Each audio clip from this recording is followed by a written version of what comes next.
As experienced anglers know only too well, there are no guarantees in fishing. But, in the case of Tope, to get as close to a guarantee as it's possible to get, two approaches combined together stand head and shoulders above the rest. Taking it as read that your setup and tackle are up to the job, to give yourself the best chance of success, you must first get the fish in feeding mood in the vicinity of where you intend to place your baits, then offer them a bait that no apex predator will be able to resist. Tempting fish with acute scent detection equipment such as Tope to within casting range should be straightforward enough. Simply lay down a scent trail for them to follow up back to the boat and make sure your baits are carefully positioned in it. What point is there in going to all the trouble of setting up a rubby dubby, then casting the baits across the tide well clear of its influence? Persuading the Tope to feed, then making certain they can find your baits cannot be emphasised enough. And in that respect, the value of a good rubby dubby with the tide washing scent and scraps away from the boat to draw the fish in is a well proven technique. What you choose to put on your hook as the main meal must then be at least as appetising as the starter. Fish on. With all that blood, oil and other body juices in the water, you would think that a nice fresh mackerel flapper or a head and guts bait would be right up there on the menu. And probably it is, but not at the very top. For while blood and oil in the water play well on most predators' instincts, active hunters such as Tope take their meals so fresh that they're often alive when they're eaten. And it's for this reason that the vibration of a live bait is far more likely to trigger a response than any cut bait, however fresh that bait may be. I suspect he might be a little bit wrapped up because he's a bit dead weak, man. Oh no, he's shaking his head there. There's the leader.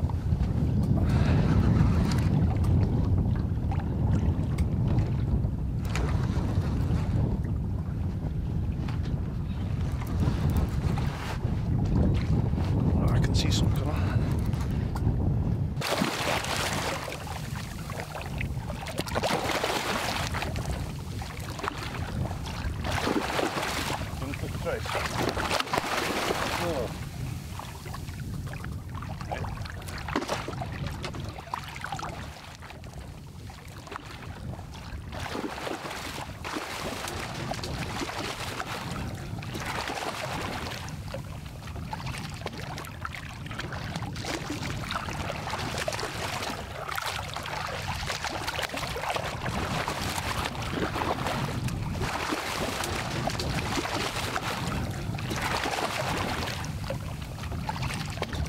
It's important when you bring the Tope in to keep it level at all times. For reasonable sized fish, you just grab hold of the dorsal fin. That gets the lower on, that's it.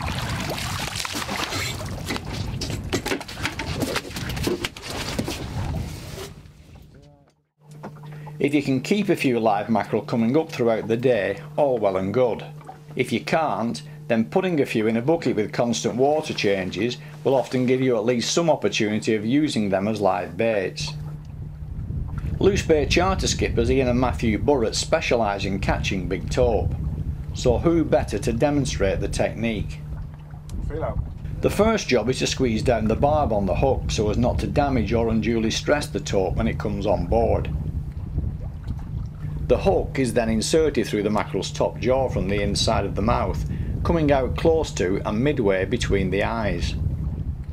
The final job is to nick a small rubber disc onto the hook, possibly made from an old inner tube, to act as a stopper to prevent the mackerel from working itself free.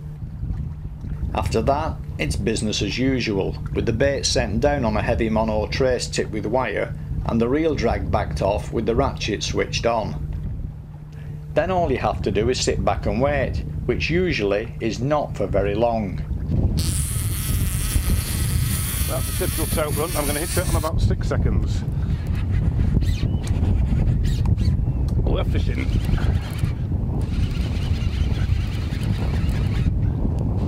Coming straight at me. No, you're right. Ah, we've got him now. Nice and in control.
There's the leader.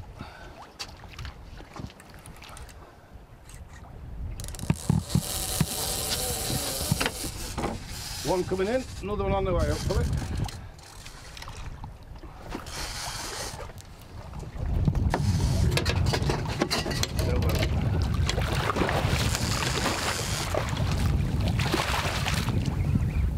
It's the way I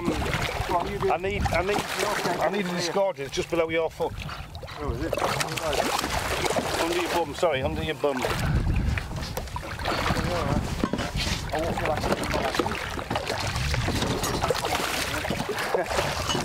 you want it in? Oh, okay. See it, mate. You don't want to do it though, you do it. Yeah, it's just a small fish, so we're just going to release it at the side of the boat. The use of a disgorger, and it'll just come out, hopefully. That's it. That's the best way to treat it out. As you can see, there's another fish on.